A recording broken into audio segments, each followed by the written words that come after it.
A sloth, a donkey, and a curious human. Send a prompt and see what they're doing. One hits record with a question on his mind. Two brothers pick it up, see what they find. Corn takes his time, Herman's got the facts. Back and forth, they never hold back. My weird prompts, come on in, that's where we begin. My weird prompts, glad you're here. This episode was generated using artificial intelligence. Please verify facts. My Weird Prompts is a community-driven initiative exploring how AI can fuel curiosity and uncover the fascinating ways our world works. GPU compute for this podcast is generously provided by Modal. Learn more at modal.com. You know, there is something deeply unsettling and yet incredibly impressive about the idea of a tiny speck of coral in the middle of a massive ocean holding the keys to global stability. If you look at a map of the Indian Ocean, it is mostly just blue, thousands of miles of empty water. But right there, almost perfectly centered between Africa, the Middle East, and Southeast Asia, is this footprint-shaped atoll called Diego Garcia. Today's prompt from Daniel is about that specific base and the broader strategy of why the military is so obsessed with these remote islands. It is a topic that sits right at the intersection of geography, engineering, and raw power projection. It really is the ultimate chess move on a global scale, corn. I have been looking into the technical layout of Diego Garcia again, and it is a marvel of Cold War foresight that has managed to remain arguably more relevant in 2026 than it was in 1970. Herman Poppleberry here, by the way, for anyone who needs the full name. Daniel's question hits on what military strategists call the tyranny of distance. When you are operating in the Indo-Pacific, your biggest enemy isn't necessarily an opposing force. It is the sheer scale of the planet. Diego Garcia is essentially a permanent, unsinkable aircraft carrier that doesn't need to refuel its own engines or worry about submarine torpedoes in the same way a carrier strike group does. It is funny you call it an unsinkable aircraft carrier, because that is the exact term that keeps coming up in the literature. But before we get into the mechanics of how you actually run a city in the middle of the ocean, we should probably frame what this place actually is. It is part of the Chagos archipelago, which is officially the British Indian Ocean Territory. The United States has been leasing it from the United Kingdom since the mid-1960s. And when I say remote, I mean it. It is about 1,000 miles south of the southern tip of India and over 2,000 miles from almost everywhere else that matters. Why does that isolation make it more valuable rather than less? The isolation is the entire point. In modern geopolitics, having a base in a sovereign nation like Germany or Japan is great, but it comes with a massive amount of political baggage. You have to deal with host nation sensitivities, local protests, and the constant threat that a change in the local government could result in your eviction notice. We saw this in the Philippines in the early 90s with Subic Bay, and we see it periodically with the tensions around the Futenma base in Okinawa. Diego Garcia is different because there is no local civilian population to protest a late-night bomber takeoff or a nuclear submarine docking.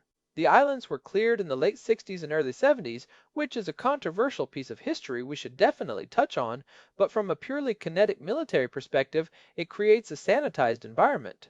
You can fly nuclear-capable bombers, dock nuclear submarines, and store massive amounts of munitions without having to clear it with a local mayor or worry about prying eyes. Right. It is the ultimate black box. You have this 12,000-foot runway that can handle basically anything in the inventory. I was reading about the sorties during the early 2000s, specifically for operations in Afghanistan and Iraq. Some of those B-52 missions were 30-hour round trips. You take off from this tropical atoll, fly thousands of miles, deliver your payload, and fly back to a place where you have total security. But Herman, how do you maintain a 12,000-foot runway on a coral atoll that is only a few feet above sea level? That seems like a maintenance nightmare. It is a constant battle against the elements. The engineering core has to deal with saltwater corrosion, which eats through electronics and metal at an incredible rate.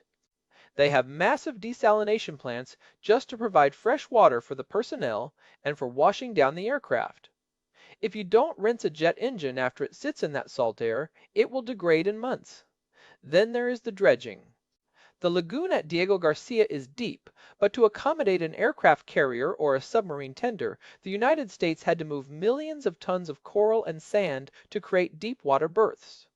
They essentially reshaped the geography of the atoll to fit the Navy's needs. And that brings up the logistics of the lily pad strategy. We talked about the global footprint of bases back in episode 830, but Diego Garcia is the king of the lily pads. It isn't just a place where people live, it is a warehouse. They have these massive pre-positioning ships anchored in the lagoon. These ships are basically floating garages filled with enough tanks, Humvees, and ammunition to supply an entire Marine Expeditionary Brigade for 30 days. Instead of sailing those tanks from California or Virginia, which would take weeks, they just sit in the lagoon at Diego Garcia. If a conflict breaks out in the Persian Gulf or the South China Sea, the troops fly in, marry up with the equipment, and they are in the fight in a fraction of the time. The efficiency of that model is hard to overstate. It moves the starting line of any conflict thousands of miles forward. When you look at the geography, Diego Garcia is the only facility the United States has that can support heavy bomber operations in the Indian Ocean without relying on the permission of a Middle Eastern or South Asian ally. During the height of the War on Terror, those B-1 and B-52 bombers were the backbone of the air campaign, and a huge chunk of that was staged out of this one tiny island. It provides a level of strategic depth that is almost impossible to replicate. But it isn't just about the big bombers, is it? I was looking at the satellite imagery, and there is a significant naval presence there too.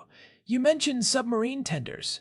For the people who aren't naval nerds like you, Herman, can you explain why a tender in a remote lagoon is a big deal?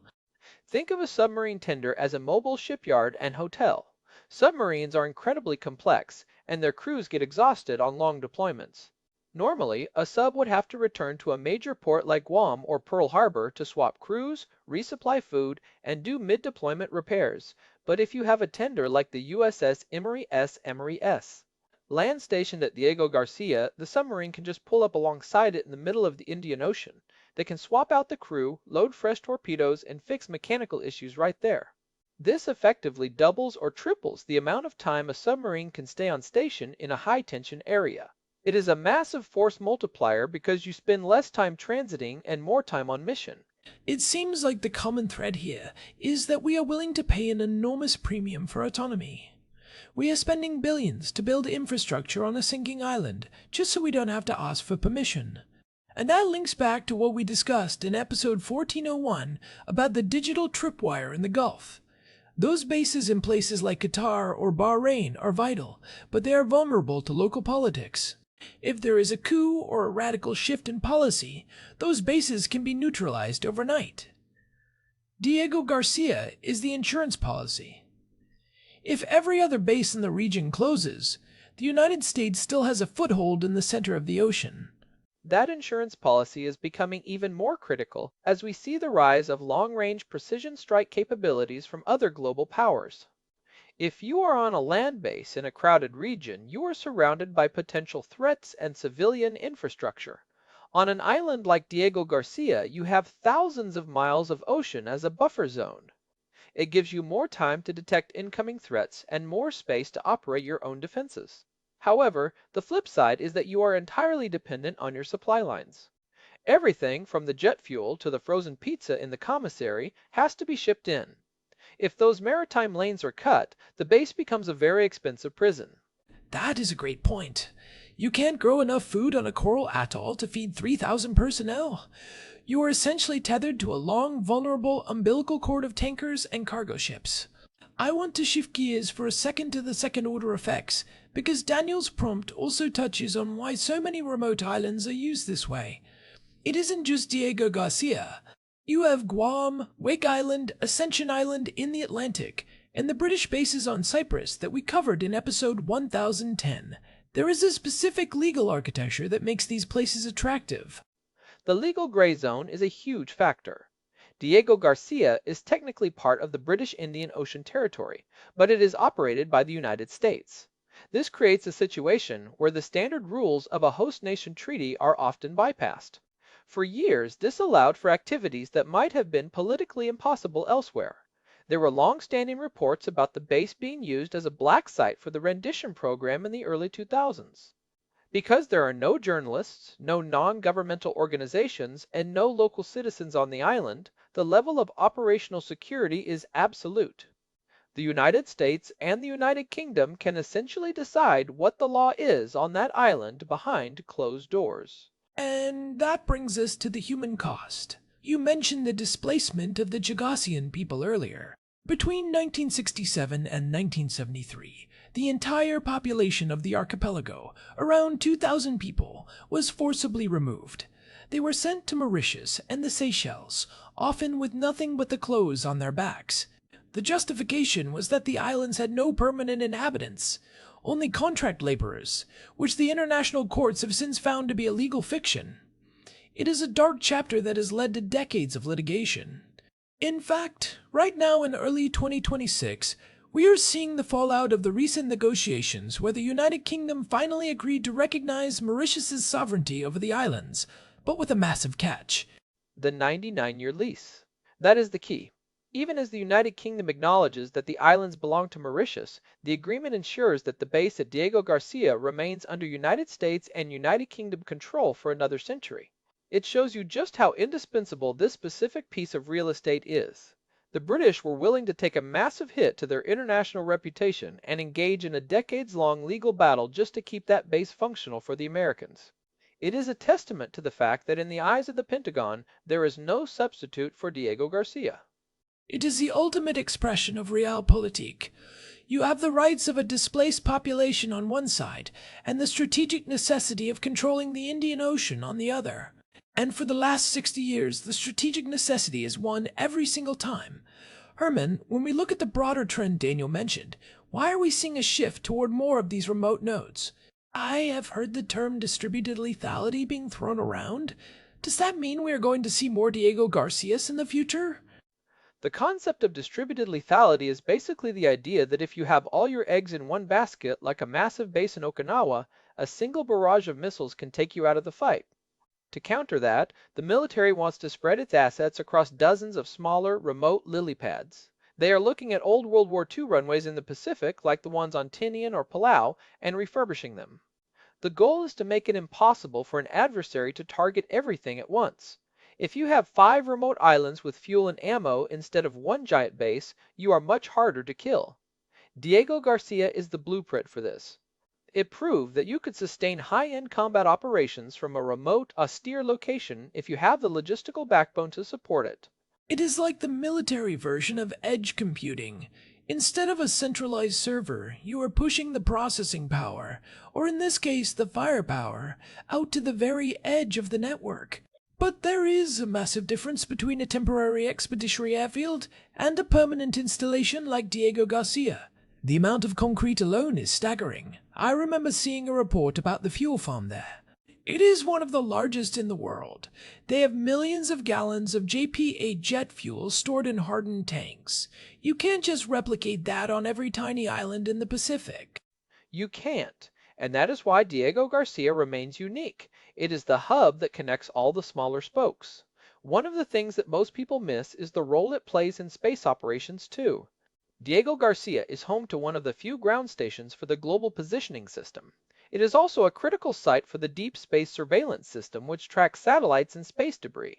Because it is so far from light pollution and electronic interference, it is one of the best places on Earth to point a telescope or a high-powered radar at the sky.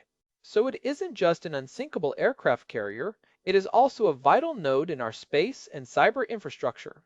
That is a layer I hadn't even considered. It is a multi-domain asset. It is underwater, it is on the surface, it is in the air, and it is looking at space. When you add all that up, you realize why the United States is so defensive about it. If you lose Diego Garcia, you don't just lose a runway, you lose a massive chunk of your situational awareness for the entire Eastern Hemisphere. It makes me think about the future of these bases in an era of hypersonic missiles. If a missile can travel at Mach 5 or 10, does being 1,000 miles away actually offer any protection anymore? It offers less protection than it used to, but it still offers more than being 50 miles away. The real challenge with hypersonics is the sensor chain. To hit a tiny target like Diego Garcia from a continent away, you need a very complex chain of satellites and long-range drones to provide mid-course corrections. It is much harder to hit a target in the middle of the empty ocean than it is to hit one surrounded by land-based sensors. Plus, the United States is already deploying advanced missile defense systems to these remote hubs. They are turning these islands into literal fortresses. The goal is to make the cost of attacking them so high that no one would ever try. So, to answer Daniel's question, these remote islands are basically the high ground of the 21st century. In the old days, you wanted the hill at the end of the valley. Today, you want the atoll in the middle of the ocean. It gives you the ability to see everything, reach everyone, and stay out of the reach of most conventional threats. It is a fascinating, if somewhat cold way of looking at the world. It is all about geometry and logistics. And it is about the long game. These bases aren't built for the conflicts of today, they are built for the contingencies of the next 50 years. When you look at the growth of the Blue Water Navy in China or the instability in parts of the Middle East, having a permanent sovereign-controlled staging ground in the Indian Ocean looks less like a relic of the Cold War and more like a visionary investment. It is the logistical heart of the American security architecture in that part of the world. Without it, our ability to protect global shipping lanes and support our allies in the region would be severely degraded. I think the practical takeaway for listeners is to start looking at maps differently. We tend to focus on the continents because that is where the people are, but the real levers of power are often found in these empty spaces. If you want to understand where the next few decades of geopolitical tension will play out, look at the places where the military is pouring concrete. Diego Garcia is the most prominent example, but as we move toward this distributed lethality model, we are going to see more of these remote outposts becoming household names. I would also encourage people to keep an eye on the sovereignty negotiations we mentioned. The deal between the United Kingdom and Mauritius is a landmark moment. It shows that even the most powerful nations have to eventually reckon with the legal and moral costs of these installations. How we balance those human rights concerns with the very real need for strategic security is going to be one of the defining challenges of international law in our lifetime. It is a delicate balance, for sure. We have covered a lot of ground today, from the dredging of coral lagoons to the legal status of displaced populations and the physics of hypersonic missile defense. It really highlights how a single prompt from Daniel can unravel into a massive web of interconnected topics. That is the beauty of this show, honestly. It really is. I could talk about the fuel infrastructure on Diego Garcia for another 3 hours, but I think we have given the listeners the high-level view they need. It is a fascinating place that most people will never see with their own eyes, yet it affects their lives every day by keeping the global economy moving and the peace, however fragile, maintained. Well, I think that is a good place to wrap this one up. We have explored the Unsinkable aircraft carrier and why the middle of nowhere is actually the center of everything. Thanks as always to our producer, Hilbert Flumingtop, for keeping the gears turning behind the scenes. And a big thanks to Modal for providing the GPU credits that power this show. Their support allows us to dive deep into these complex topics every week. If you found this discussion interesting, you should definitely check out episode 830 for more on the global footprint of bases, or episode 1401 for the deep dive on the digital tripwire strategy. There is a lot of connective tissue between these episodes. This has been my Weird Prompts. If you are enjoying the show, a quick review on your podcast app really helps us reach new listeners and keeps the collaboration going. We appreciate you spending your time with us. Until next time. See ya. This episode was generated using Gemini Flash 3. Text-to-speech engine was Chatterbox. Thanks for listening to our show, my weird prompts, where our thoughts go from slow takes to